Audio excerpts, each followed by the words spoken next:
Praise the Lord. प्रभु यीशु मसीह के महासामर्थी नाम में एक बार आपको प्रेमी सलाम।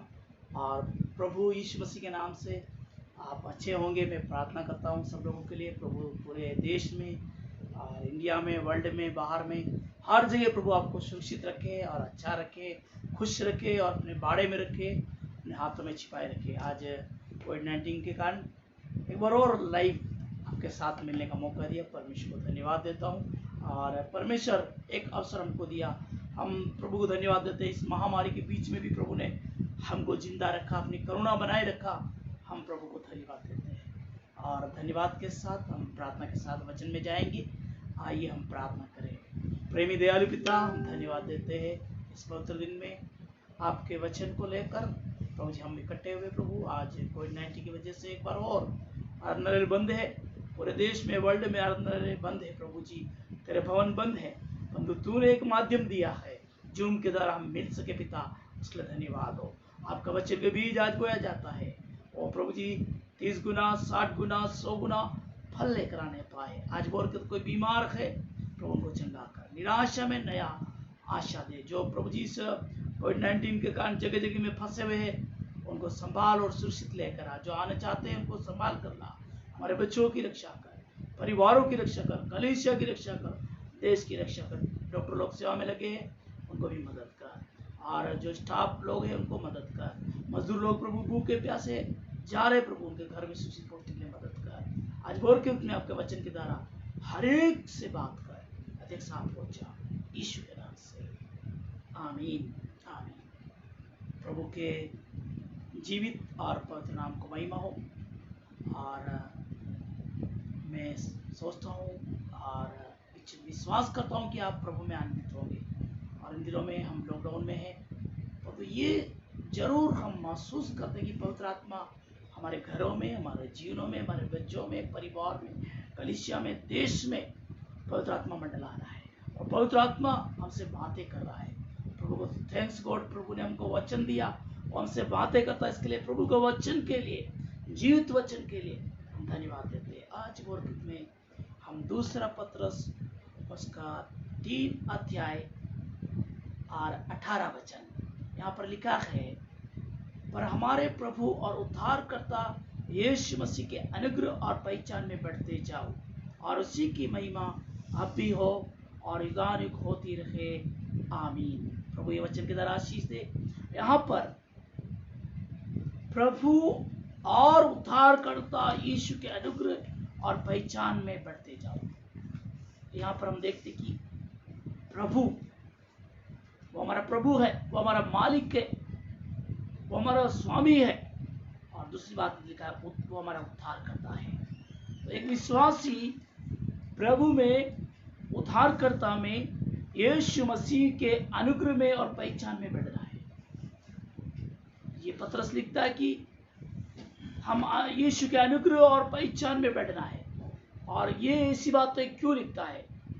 क्योंकि यहाँ पर 16 वचन में हम देखते कि कई लोग परमेश्वर की वचन को खींचतान कर कर, उल्टा टेढ़ा बोलकर, और वो परमेश्वर की अनुग्रह से दूर कर देते हैं। लिखा कि वो वचन को, परमेश्वर की बातों को खींचतान कर कर अपने नाश का कारण बनाते हैं। इसलिए प्रभु का वचन ये सिखाता है कि हम नाश न हो जाए, हम खींचतान वाली बातों में न जाए, हम प्रभु के स्थिर वचन में जाएं। यहाँ पर लिखा है कि तुम इन बातों को जानकर चौकस रहो। 17 वचन कहता है कि इन बातों को जानकर चौकस रहो। विश्वासी, एक खुदा का बेटा बेटी चौकस रहना है। दूसरी चीज, कहाँ चौकस रहना है? अधर्मियों के भ्रम में फंसकर अपने स्थिरता को कहीं हाथ से ना खो दो। अधर्मी मतलब जो प्रभु के अनुग्रह को नहीं जानते, जो प्रभु के वचन को प्यार नहीं करते, जो प्रभु से दूर है, वो हमें भरमाने ना पाए, उनकी जाल में हम फंसने ना पाए। यहाँ पर पौलुस बोलता है कि पहले तुम इन बातों को जानते हो, परंतु तुम चौकस रहो, अधर्मियों के जाल में फंसकर अपनी स्थिरता कहीं हाथ से न खो दो। ये जीवन में हमको दिया हुआ स्थिरता, प्रभु का उद्धार, हमारे हाथ से जाना नहीं चाहिए। प्रभु का पहचान में हम पतरस यहाँ पर बोलता है कि हमारे प्रभु के उद्धार करता यीशु मसीह के अनुग्रह में पहचान में अनुग्रह में बढ़ते जाए। तो हम अनुग्रह और पहचान में बढ़ने के लिए क्या करना है? कुलुस्सियों की पुस्तक और इसका 1 अध्याय और 9 वचन में पौलुस प्रार्थना करता है, और वो क्या प्रार्थना करता है उसके बारे में कुलुस्सियों 1 और 9 और 10 वचन में हम पढ़ेंगे। इसीलिए जिस दिन से ये सुना है हम भी तुम्हारे लिए ये प्रार्थना करने और विनती करने से नहीं चूकते। एक विश्वासी कुलुस्सियों की मंडली को लिखकर पौलुस बोलता है, जिस दिन से हमने ये सुना है तुम्हारे लिए प्रार्थना और विनती करने से नहीं चूकते। एक विश्वासी प्रार्थना और विनती करने से नहीं चूकना। पर मुझे सुनने वाले प्रिय भाई और बहनों, इन दिनों में हमारा प्रार्थना हमारा विनती चुकने ना पाए, हम उसमें लगे रहें, उसमें दृढ़ता से बने रहें। प्रार्थना विनती करने से नहीं चुकता। क्यों नहीं चुकता?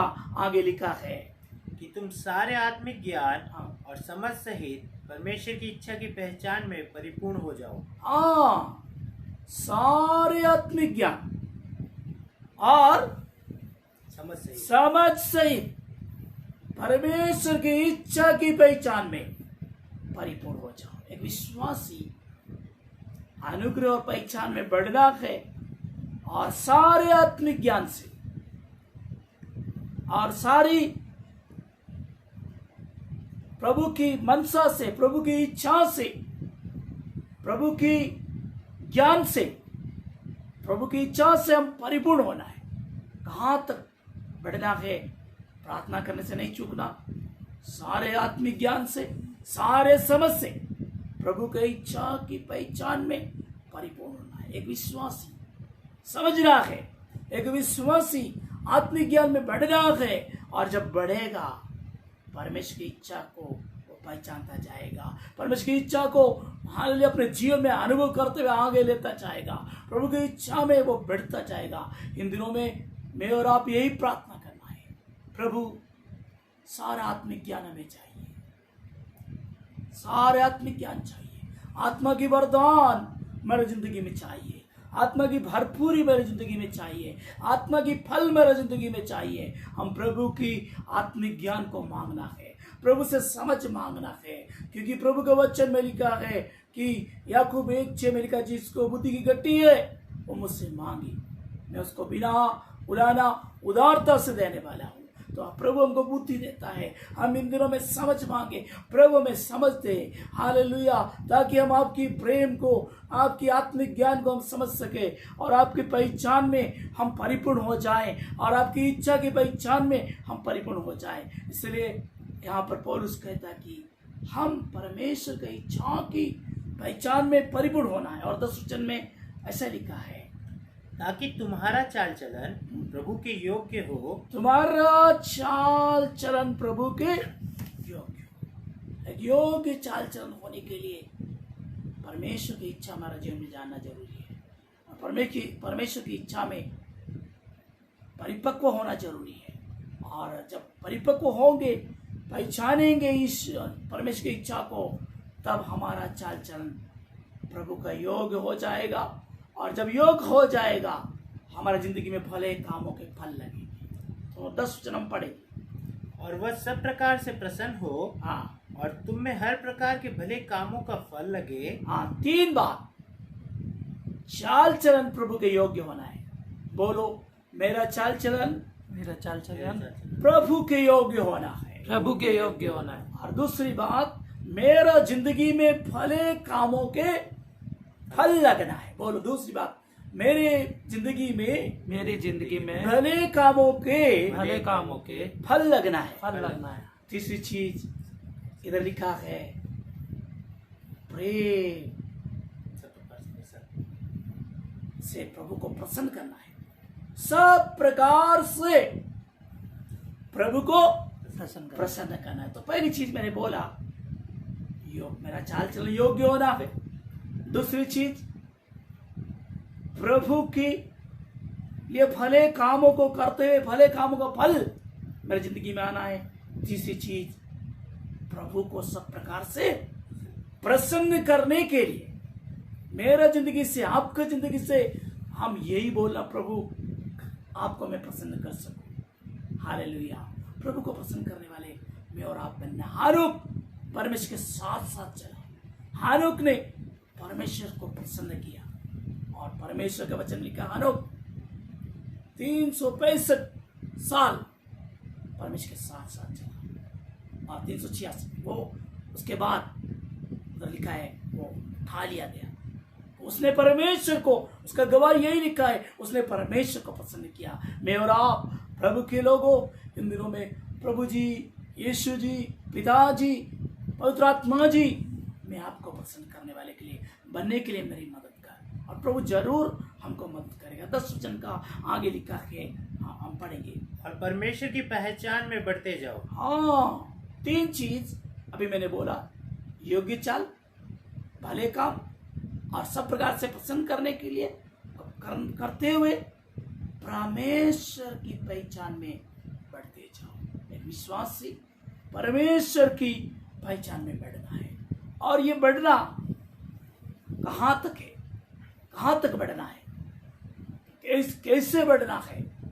इफिसियों की पुस्तक का 4 अध्याय 15 वचन में लिखा है मैं कहाँ तक बढ़ना है। वरन प्रेम में सच्चाई से चलते हुए सब बातों में उसमें जो सिर है अर्थात मसीह में बढ़ते जाए। हाँ, एक विश्वासी कहाँ तक बढ़ना है? प्रेम में, पहले चीज, और सच्चाई में, सच्चाई में चलते हुए। क्या लिखा है? सच्चाई से चलते हुए। हाँ, आज दुनिया में चारों तरफ अधर्म है और प्रेम खत्म होता जा रहा है। भाई भाई को नहीं पहचानता, परिवार परिवार को नहीं पहचानता, पड़ोसी पड़ोसी को नहीं पहचानता, प्रेम नष्ट होता जा रहा है। परंतु प्रभु का वचन सिखाता है, एक खुदा का बंदा खुदा की पहचान में बढ़ने के लिए प्रेम और सच्चाई में चलना है, प्रेम और सच्चाई में आगे बढ़ना है। और प्रेम और सच्चाई में चलते हुए हम क्या करना है? प्रभु के सिर तक, ऐसा नहीं, सिर तक बढ़ना है। एक व्यक्ति के सिर में जब सोच समझ है वो सारा काम करता है। एक पागल व्यक्ति को आप देखें, उसके सिर में सोच नहीं होते, उल्टा टेढ़ा गलत काम करता है। और बाइबल हम देखते हैं गलतियां में, जो मरकुस 5 में एक दुष्ट आत्मा से किसी व्यक्ति के बारे में देखते हैं। वो व्यक्ति वो अपने शरीर को घायल करता था और वो कब्रों में रहता था और वो कोई भी इसको जंजीर से बांध नहीं सकता था, वो जंजीरों को तोड़ देता था और उसकी दशा बहुत बिगड़ी हुई थी, क्योंकि उसका सिर और उसका शरीर दुष्ट आत्मा के कब्जे में था। और एक सेना उसके अंदर, एक व्यक्ति के अंदर सेना समाई हुई थी। और प्रभु ने उस सेना को आज्ञा दिया, यीशु ने, और वो सेना 2000 का झुंड जाकर झील में जाकर गिरकर नष्ट हो गया और वो व्यक्ति चंगा हो गया और यीशु के साथ बैठ गया। तो मेरे बोलने का मतलब ये है, जब हम परमेश्वर से दूर है, परमेश्वर की जो परमेश्वर को नहीं पहचानते, यीशु को नहीं जानते और यीशु से दूर है, तब हमारे कंडीशन ऐसा रहेगा। हमारा दिमाग को शैतान घुमाता रहेगा, हमारा दिल को शैतान घुमाता रहेगा और हमें पीड़ित करता रहेगा। प्रभु को धन्यवाद हो। अभी भी इसी हफ्ते में एक फोन मेरे पास आया और उसने प्रार्थना मांगा। जब मैं प्रार्थना करता था, प्रभु ने मुझे बोला, ए भाई के ऊपर दुष्ट आत्मा का कार्य चल रहा है, उसमें आत्महत्या की स्पिरिट काम कर रही है और वो निराश है और उसका दिमाग में बहुत अंधेरा है। मैंने बोला, भाई प्रभु ऐसे बोला, आपका दिमाग में अंधेरा है और आप निराश से आप आत्महत्या करना चाहते हैं। वो भाई बोला, बादशाह बिल्कुल ऐसा है, मैं बहुत थक चुका हूँ। मैंने बोला, ये यीशु मसीह एक आशा है, यीशु मसीह आपके दिमाग को चंगा करेगा, आपका दिल को चंगा करेगा। यीशु मसीह आपको खुशी और शांति से भरेगा। आप विश्वास करो, यीशु मसीह जीवित प्रभु है, और उसके लिए प्रार्थना किया और प्रभु को धन्यवाद हो। बोले पादर साहब, बड़ा शांति मुझे मिला। प्रभु को धन्यवाद हो कि परमेश्वर हमें अपना पहचान दिया है, हमें उसको पहचानने के लिए अवसर दिया है, और हमने उसे पहचाना, उसने हमें पहले पहचाना। और पहला यूहन्ना का लेखक, पत्री का लेखक बोलता है कि पहले उसने हमसे प्रेम किया, इसलिए हम भी उसे प्रेम करें। प्रभु यीशु ने हमको पहचाना है, और हम प्रभु को पहचानते हुए हम आगे जाना है, हम सिर तक बढ़ना। इसका मतलब यही है, एक स्वस्थ दिमाग यीशु प्रभु के सिर में हमारे लिए बहुत सारा योजना है। और यीशु मसीह सिर तक बढ़ने का मतलब यही है, ऊंचाइयों में जाना, प्रभु की ऊंचाइयों में जाना, ओ प्रभु की महानता में हम आगे बढ़ना। और हम प्रभु के सिर तक बढ़ने के लिए मुझे क्या करना पड़ेगा? मैं प्रेम में और सच्चाई में चलना पड़ेगा। और जब मैं प्रेम और सच्चाई में चलूंगा, प्रभु की ऊंचाई में बढ़ते जाएंगे। और प्रभु का वचन भी हमें यही सिखाता है कि वो शिरोमणि को दिखाता है, ऊंचा को दिखाता है। और मैं और आप शिरोमणि परमेश्वर को ध्यान करते हैं, हम शिरोमणि हो जाएंगे। और हालेलुया, भजनकार कहता है कि यहोवा तुझे सियोन से आशीष दे। इसका मतलब क्या है? प्रभु ऊंचे पर विराजमान प्रभु है। हमको ऊंचाई में जब मन लगाते हैं, हमारा दिल को उठाते हैं, हमारे जीवन को उठाते हैं, परमेश्वर का शांति हमारा दिमाग में, दिल में भर जाती है। तो इसलिए सिर तक बढ़ना, सिर तक बढ़ने के लिए मुझे क्या करना है? पहले पत्रस 2:1 और 2 में लिखा है, हम पढ़ेंगे, वहां पर लिखा है सब प्रकार का भेदभाव। इसलिए सब प्रकार का भेदभाव और छल और कपट और डाह और बदनामी को दूर करके, हाँ, सब प्रकार का छल, भेदभाव, डाह, कपट और बदनामी को दूर करना है। अंतिम दिनों में भेदभाव बढ़ रहा है, डाह बढ़ रहा है, कपट बढ़ रहा है, छल बढ़ रहा है। परंतु मैं और आप प्रभु के लिए बुलाए हुए लोग हैं, चुने हुए लोग हैं। प्रभु चाहता है हमारा जिंदगी में भेदभाव, हमारी जिंदगी में छल कपट, हमारी जिंदगी में हालेलुया सब ये व्यर्थ चीजें दूर करके, लिखा है हम दूर करके, छल और कपट और भेदभाव को दूर करके निर्मल और आत्मिक दूध की लालसा करें। उसको पढ़ेंगे। नए जन्मे हुए बच्चों की नाई, हाँ, निर्मल आत्मिक दूध की लालसा करो, हाँ, ताकि उसके द्वारा उद्धार पाने के लिए बढ़ते जाओ। हाँ, मुझे प्रभु में बढ़ने के लिए निर्मल नया जन्मे बच्चे की नाई, निर्मल आत्मिक दूध की लालसा करना है। नया जन्मा बच्चा जब भी मां से दूर होता है, वो भूख लगती है, जोर से रोने लग जाता है। जब ज़्यादा रोता है, माँ एकदम आकर उसको गोद में उठा लेती है और उसको दूध पिलाती है।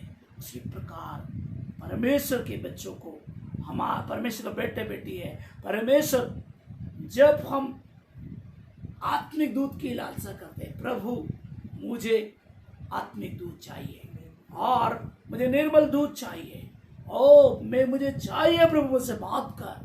वो प्रभु में निर्मल दूध देता है, वो आत्मिक दूध देता है, और ऐसा दूध देता है जिसके द्वारा मैं प्रभु की उद्धार में बढ़ता जाऊं। उद्धार पा लिया, यीशु को अंगीकार कर लिया, यीशु को जीवन दे दिया, बपतिस्मा ले लिया, पवित्र आत्मा पा लिया, और यही काफी नहीं है, उसके बाद भी उद्धार की कार्य बढ़ते रहते हैं। फिलिपियों में लिखा है, डरते हुए कांपते हुए अपना उद्धार का कार्य पूरे करते जाओ। एक विश्वासी अपने उद्धार की कार्य को क्या करना है? पूरा करना है। इसलिए हम उद्धार पाने के लिए, उद्धार में बढ़ने के लिए क्या करना है? परमेश्वर की वचन जो उत्तम दूध है, जो आत्मिक दूध है, उस आत्मिक दूध को पाने की लालसा करना है। और प्रभु हमें आत्मिक दूध देना चाहता है।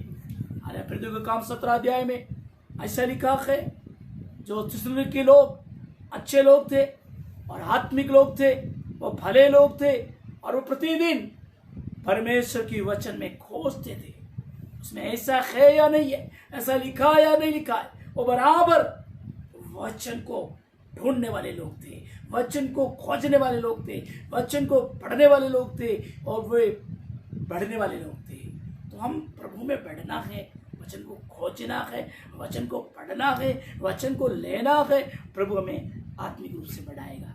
और भी प्रभु के वचन सिखाता बढ़ने के लिए 2 पतरस और 1 अध्याय उसका 3 वचन में लिखा है, क्योंकि उसके ईश्वरीय सामर्थ्य में सब कुछ जो जीवन और भक्ति से संबंध रखता है, हाँ, हमें उसी की पहचान के द्वारा दिया है। हाँ, उसके ईश्वरीय सामर्थ्य में मैं प्रभु में बढ़ूंगा, आप प्रभु में बढ़ेंगे। प्रभु का ईश्वरीय सामर्थ्य आपके जिंदगी में काम करेगी। ईश्वरीय सामर्थ्य का मतलब ये है परमेश्वर का पवित्र आत्मा, परमेश्वर का शक्ति, वचन की शक्ति, पवित्र आत्मा की शक्ति, यीशु की चंगाई की सामर्थ्य आपके जीवन में काम करेगी। इधर पतरस कहता है कि उसके ईश्वरीय सामर्थ्य में जो जीवन और भक्ति से संबंध रखता है ना, सब कुछ उसी के पहचान के द्वारा दिया है। तो ईश्वरीय सामर्थ्य में आगे बढ़ूंगा, और मैं पहचान के द्वारा अनुग्रह करेगा। इन दिनों में प्रभु के दास लोग घरों में है, कलीसिया अपने अपने घरों में है, कई प्रभु के दास लोग प्रार्थना करते, प्रभु हमारा स्वर सारे बंद है, परंतु प्रभु को धन्यवाद हो, प्रभु के दासों लोगों के लिए ईश्वरीय सामर्थ्य मौजूद है, जो जीवन और भक्ति से संबंध रखने वाली सब बातों को प्रदान करती है। लिखा ईश्वरीय सामर्थ्य ने उसके पहचान के द्वारा जो जीवन और भक्ति से संबंध रखती है सब कुछ दिया।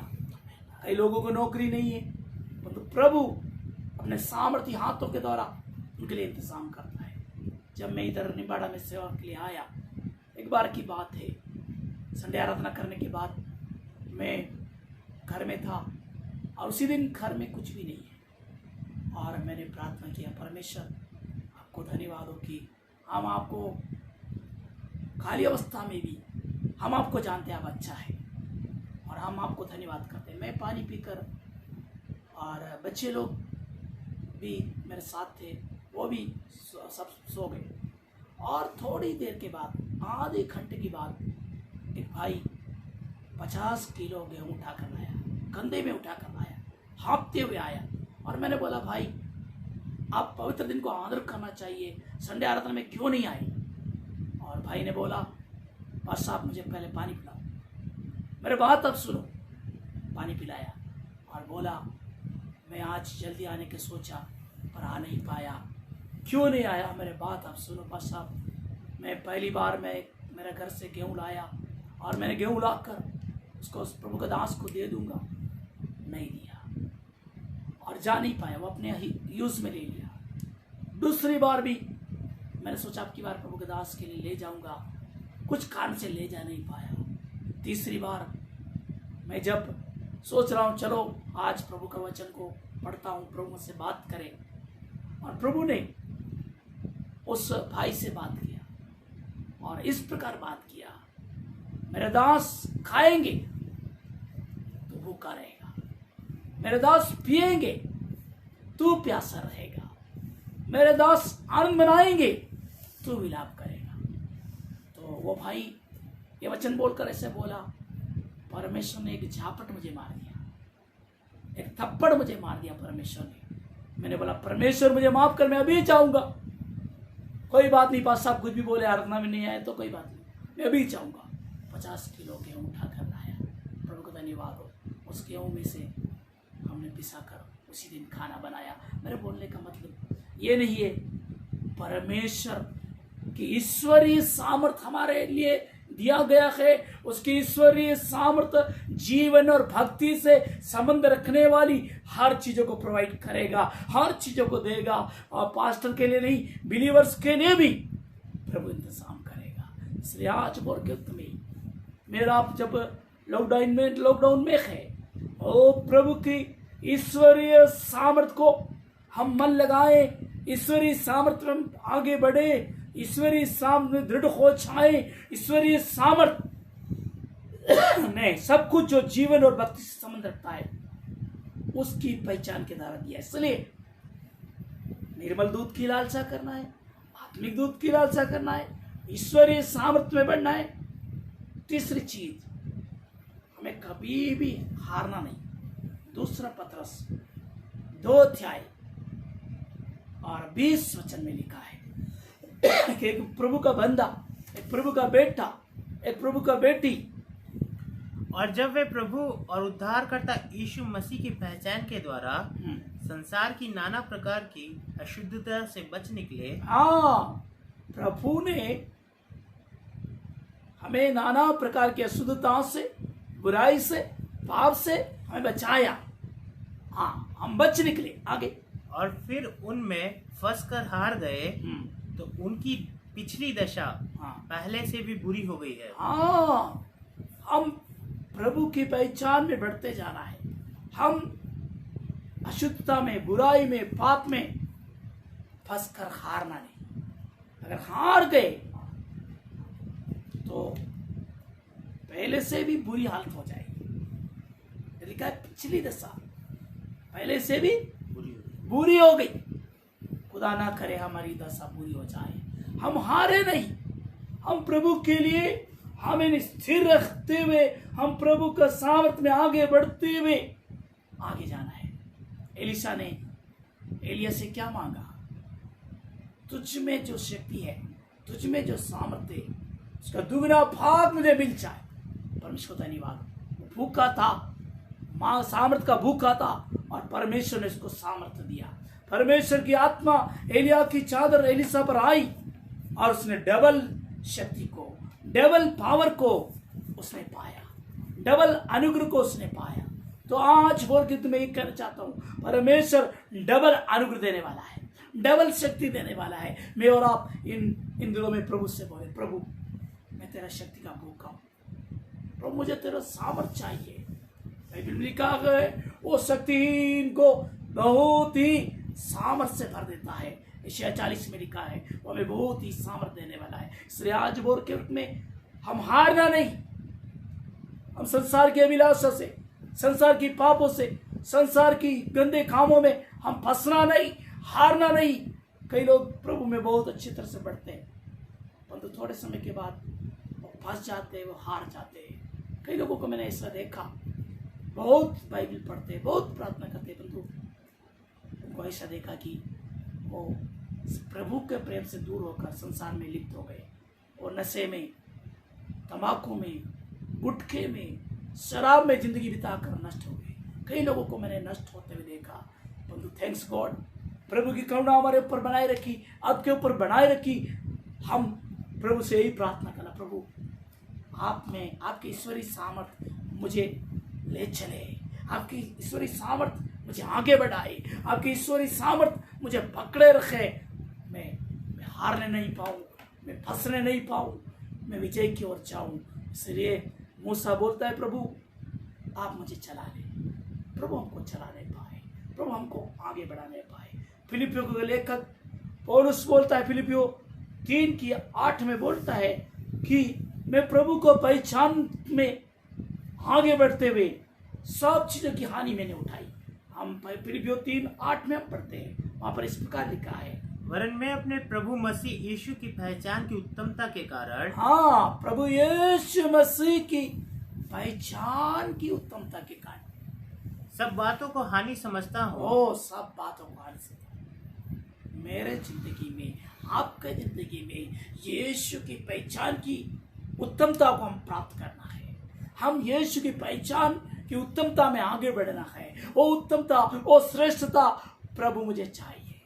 और पहचान की उत्तमता के कारण लिखा है सब वस्तु की हानि उठाई। उसकी जिंदगी में कई बार नुकसान उठाना पड़ा, कई बार वो वन पशु से लड़ा, कई बार वो जंगलों में वो तकलीफ उठाया, कई बार उसने कोड़े खाया, कई बार जहाज और समुद्री जहाज में, तूफान में, आंधियों में उसको संघर्ष करना पड़ा, कई बार वो भूखा रहना पड़ा।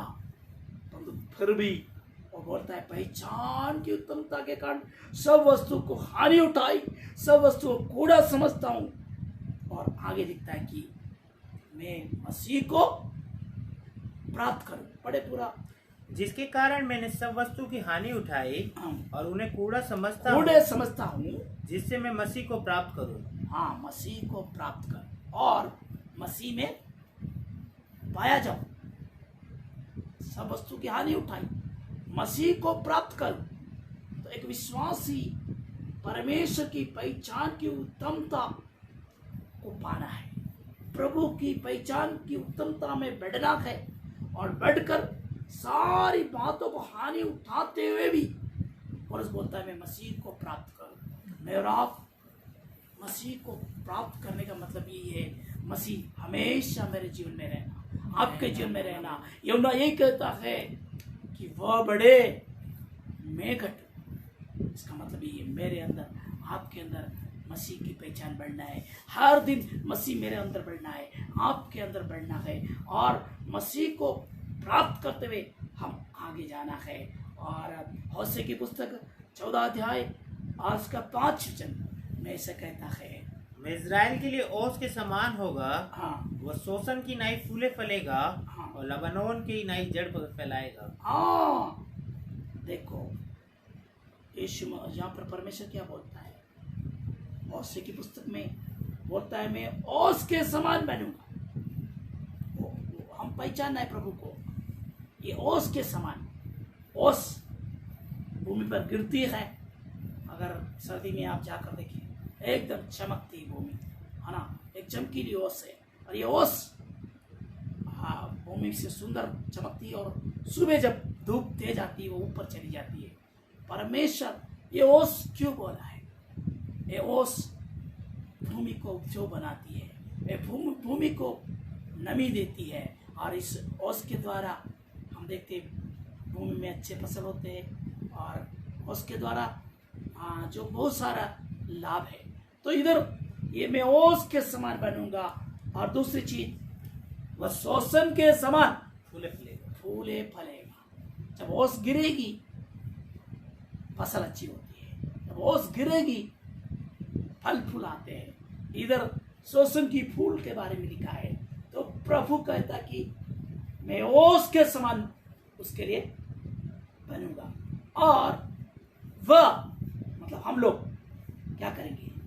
शोषण के समान फूले करेंगे। इसलिए आज पौर्कृत में प्रभु चाहता है, प्रिय भाइयों बहनों, प्रिय बच्चों, प्रभु आपको शोषण के समान फुलाना चाहता है, आपको फलवंत करना चाहता है। वो हमारे लिए ओस के समान हमारे लिए बनना चाहता है, वो हमारे लिए फल देना चाहता है, हमें आगे बढ़ाना चाहता है। इसलिए आज भोर के युग में मैं यही कहता हूँ, परमेश्वर की अनुग्रह में बढ़ना है, परमेश्वर को प्राप्त करके, यीशु को प्राप्त करके आगे बढ़ना है। एक और बात मैं बोलकर बंद करना चाहता हूँ। इफिसियों की पुस्तक 1 अध्याय 17 वचन में लिखा है कि परमेश्वर हमें ज्ञान और प्रकाशन की आत्मा दे। हम पढ़ेंगे कि हमारे प्रभु यीशु मसीह का परमेश्वर, प्रभु यीशु मसीह का परमेश्वर जो महिमा का पिता है, ओ प्रभु यीशु मसीह का परमेश्वर जो महिमा का पिता है, आगे तुम्हें अपनी पहचान में ज्ञान और प्रकाश का आत्मा दे। ओ प्रभु क्या कहता है? जो महिमा का पिता है, प्रभु यीशु मसीह में, यीशु मसीह तुम्हें ज्ञान और प्रकाशन का आत्मा दे। और आगे हम पढ़े तो वहां पर लिखा है 18 वचन, और तुम्हारे मन की आंखें ज्योतिर्मय हो। ज्ञान और प्रकाशन की आत्मा दे और तुम्हारे मन की आंखें ज्योतिर्मय हो कि तुम जान लो कि उसके बुलाने से कैसी आशा होती है। आमीन। उसके बुलाने से कैसी आशा, मतलब हम जानना है जब तक हमारी आत्मिक आंखें नहीं खुली थी, हम अंधकार में थे, हम यीशु कौन है जानते नहीं थे, हम भटकते रहते थे। बाइबल में लिखा है, इफिसियों में 2 अध्याय में लिखा है, पहले हम बेरी थे, पहले हम अलग किए हुए थे, पहले हम परमेश्वर से दूर थे और भिन्न भिन्न प्रकार की राग रंग और अभिलाषा में जीते थे और हम निकाले गए थे। परंतु प्रभु यीशु मसीह अपने लहू के द्वारा दीवार को गिराकर और प्रभु यीशु मसीह ने हर एक रुकावट को दूर करके अपने लहू के द्वारा निकट लाया और हमें पिता से मिलाया। और हम मिल लिया इतना काफी नहीं, हमें पौलुस इफिसियों की मंडली के लिए प्रार्थना करता है। मैं प्रार्थना करता हूँ, मैं घुटने टेकता हूँ और क्या प्रार्थना करता है? जो महिमा का पिता है, परमेश्वर जो महिमा का पिता है, यीशु मसीह में तुम्हें ज्ञान और प्रकाशन की आत्मा दे। और 18 वचन में बार हम पढ़ेंगे, और तुम्हारे मन की आंखें ज्योतिर्मय हो। हाँ, मन की आंखें ज्योतिर्मय। विश्वासी लोग प्रभु से बोलना, प्रभु मेरे मन की आंखों को ज्योतिर्मय कर दे। हमारी आंखें जब ज्योतिर्मय होगी, हम परमेश्वर के कार्यों को जानने पाएंगे। हालेलुया। अय्यूब बोलता है, वो मेरे दाहिने ओर रहता है। अय्यूब कहता है, वो दाहिने ओर काम करता है, मुझे दिखाई नहीं देता, बाईं ओर चलता है पर नजर नहीं आता, परंतु उसके कामों को मैं देखता हूँ। आज बोरकित में प्रभु के कामों को देखने के लिए मेरे और आपकी मन की आंखें खुली होगी और मन की आंखें ज्योतिर्मय होगी, प्रभु के कार्य को अच्छी तरह समझने पाएगी। इसलिए पहचान में हम बढ़ेंगे, सिर तक बढ़ेंगे, हम ईश्वरीय सामर्थ में बढ़ेंगे, हम हरे मसीह को प्राप्त करने के सब कुछ हानि उठाते हुए अच्छी जिंदगी बिताएंगे। और प्रभु हमारे लिए ओस के समान बन जाएगा। प्रभु हमारे लिए हमें शोषण के समान, फूल के समान बना देगा। हमारी मन की आंखें ज्योतिर्मय हो जाएगी। और 18 पूरा पढ़ेंगे कि तुम जान लो हाँ। कि उसके बुलाने से कैसी आशा होती है। बुलाने से कैसी आशा?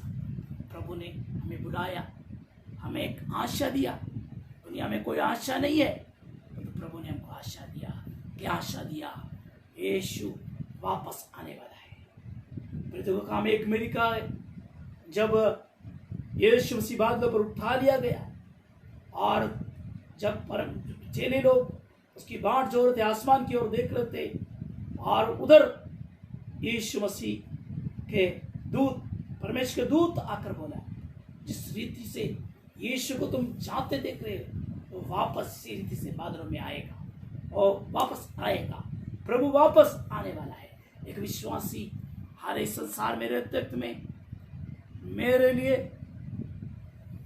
आपके लिए यीशु ने किया वो उपकार कभी भूलना नहीं, कभी उपकार भूलना नहीं। हम इस संसार में रहते वक्त में प्रभु से बोलना, प्रभु मैं आपके सिर तक बढ़ना चाहता हूँ। प्रभु से बोलना, प्रभु आपकी पहचान में मैं बढ़ना चाहता हूँ। मेरे जिंदगी में भले कामों का फल लगना है। मेरा जिंदगी में प्रभु आपकी उद्धार में बढ़ना है, आपकी ईश्वरीय सामर्थ में बढ़ना है। मेरे जिंदगी में प्रभु जी आपका प्रकाश आना है। मेरे मन में आपका ज्योति आना है। और प्रभु जी आपके आगमन तक विश्वास में स्थिर रहना है। प्रभु ने बोला, जब मैं आऊंगा ये पृथ्वी पर विश्वास पाया जाएगा क्या? प्रभु से ही दुआ करना है, प्रभु मेरा विश्वास आपके आगमन तक बना रहे। आज बोल तो मैं चाहता हूँ, हम मुझे सुनने वाले प्रिय भाई बहन, हाँ, प्रभु का संदेश यही है। आज जब हम घरों में हैं और कोविड-19 कब तक रहेगा हमको मालूम नहीं, तो हम इन दिनों में यही प्रार्थना करें, प्रभु इस समस्याओं के मध्य में, इस संकट के मध्य में मैं आपके लिए सिर तक बढ़ूंगा। और जब ये समस्या खत्म हो जाएगी, प्रभु आपके विचारों को मैं दूसरों तक पहुंचा दूंगा, आपके दिल की आवाज को मैं दूसरे तक पहुंचा दूंगा। इन दिनों में हम बंद है। प्रभु का वचन ये सिखाता है, गुप्त में तुम जो प्रार्थना करते हो वो खुले में तुमको प्रतिफल देगा। अभी आने वाले दिनों में हम खुले में, अभी हम घरों में हैं, आने वाले दिनों में खुले में हम प्रतिफल को प्राप्त करेंगे। और जो प्रतिफल हमको मिलेगा वो प्रतिफल हम दूसरों को बोल सकेंगे। हालेलुया। मैं यही सोच रहा था प्रभु, ये 6 महीना हमारे इंडिया में भी तीसरा महीना लगभग हो गया कोविड चलते चलते, वर्ल्ड में 6 महीना हो गया। 6 महीने में सब जगह में इस बीमारी के बारे में लोगों को बहुत ज्ञान प्राप्त हो गया। परंतु हमारा यीशु हमारे बलिदान हुआ 2020 हो गया।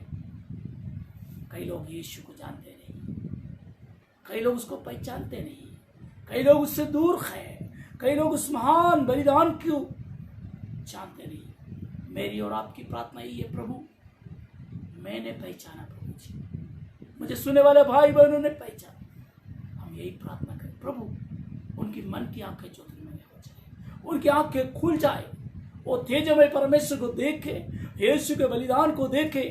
मैंने पहचान लिया प्रभु, धन्यवाद, मुझे पहचानने का अवसर दिया, धन्यवाद, मेरी आंखें खोली, धन्यवाद प्रभु जी। कई लोग बिना पहचान के मर रहे हैं, कई लोग बिना शांति के मर रहे हैं। पिता होने दे उन पर भी यह प्रकाश आने पाए। आमीन। हम प्रार्थना करें प्रभु, जरूर मंडली की प्रार्थना, देश की प्रार्थना, वर्ल्ड की प्रार्थना, हालेलुया, जरूर प्रभु आने वाले दिनों में अपना प्रकटीकरण हमारे द्वारा प्रकट करेगा, अपना प्रकटीकरण हमारे द्वारा संसार को देगा। यीशु ही मार्ग है, यीशु ही सच्चाई है, यीशु ही जीवन है। ये प्रकटीकरण आने वाले दिनों में लोगों को मिलेगा। उसके लिए अपने आप को तैयार करें, हम तैयार हो जाएं और हम पहचान में आगे बढ़ते जाएं, हम सिर तक बढ़े, हमें उसकी सामर्थ्य में आगे बढ़ना है। प्रभु इस छोटे से वचन के द्वारा आपको आशीष दे, खुदा आपको बढ़ाए, खुदा आपको उन्नत करे और एक नया खुशी से, एक नया आनंद से, पवित्र आत्मा की शांति से आपको भरपूर करे और प्रभु का प्रकाश बढ़ते जाए। प्रभु का नाम को महिमा हो। और नित्य वचन 4 में लास्ट बात मेरे मन में आ रही है, 4 में लिखा है, धर्मी का प्रकाश दिन की दोपहर के समान निरंतर बढ़ता जाएगा। खुदा करे यीशु में आपका प्रकाश बढ़ता जाए, दिन की दोपहर के समान तेज तेज आपका प्रकाश बढ़ता जाए। प्रभु इन बातों के द्वारा, इन वचनों के द्वारा आपको आशीष दे, आपके घरों में आप सुरक्षित रखे और सरकार की नियमों का पालन करें और प्रभु आपको इस महामारी से रक्षा करे और आपको उन्नत रूप में आगे बढ़ाए और आपको शोषण के फूल के समान आपको सम्मानित करे। प्रभु आपके लिए हर प्रकार की खुशी प्रदान करे, यीशु के नाम से आमीन। प्रेमी पिता हम धन्यवाद देते हैं, जो बीज बोया 30 गुना, 60 गुना, 100 गुना फल लेकर आने पाए। तो मुझे सुनने वाले भाई बहनों को पवित्र आत्मा आप खुशी और शांति दे, और जो बीमार है उनको चंगाई दे, जो निराशा में उनको नई आशा दे। कई लोग फंसे हुए प्रभु लॉकडाउन में, उनको छुड़ा कर अपने घरों तक पहुंचने के लिए मदद कर। मजदूरों को प्रभु भूखे प्यासे, कई रोड एक्सीडेंट में मर रहे प्रभु आप उनकी रक्षा कर। और प्रभु जी मजदूरों को सुरक्षित घर को पहुंचने के लिए मदद कर। हमारी सरकारों को, देश की नेताओं को अनुग्रह दे, ताकि मजदूरों को सही सलामत पहुंचाने में मदद करने पाए। डॉक्टर लोगों को अनुग्रह दे, वो संक्रमित होने ना पाए, रक्षा कर। स्टाफ को अनुग्रह कर प्रभु जी, उनका इस महामारी से रक्षा कर। और पुलिस स्टाफ और समाज सेवी संस्था जो खाना और पानी और जो सब कुछ प्रदान कर रही प्रभु, उनको भी आशीष दे और उनको भी बल और ताकत दे प्रभु। और हम सफाई कर्मचारियों के लिए प्रार्थना कर, आपके अनुग्रह को प्रदान कर। आज बोर के मुझे सुनने वाले भाई बहनों को आशीष दे। यदि कोई भी बीमार है प्रभु यीशु के नाम से उनका बीमारी छूट जाने पाए, सारे निराशा, सारे संकट, सारी बंधन यीशु के नाम में छूट जाए। तेरे लोगों को प्रभु विजय दे। आप विजय का परमेश्वर है। हमें दिया हुआ खुशी के लिए धन्यवाद, हमें दिया हुआ शांति के लिए धन्यवाद। आपका विजय में हमको ले जाए। सबको अनुग्रह कर यीशु के नाम से आमीन आमीन। Praise Lord. प्रभु आप सभी को आशीष दे, अपने खुशी से भरे यीशु के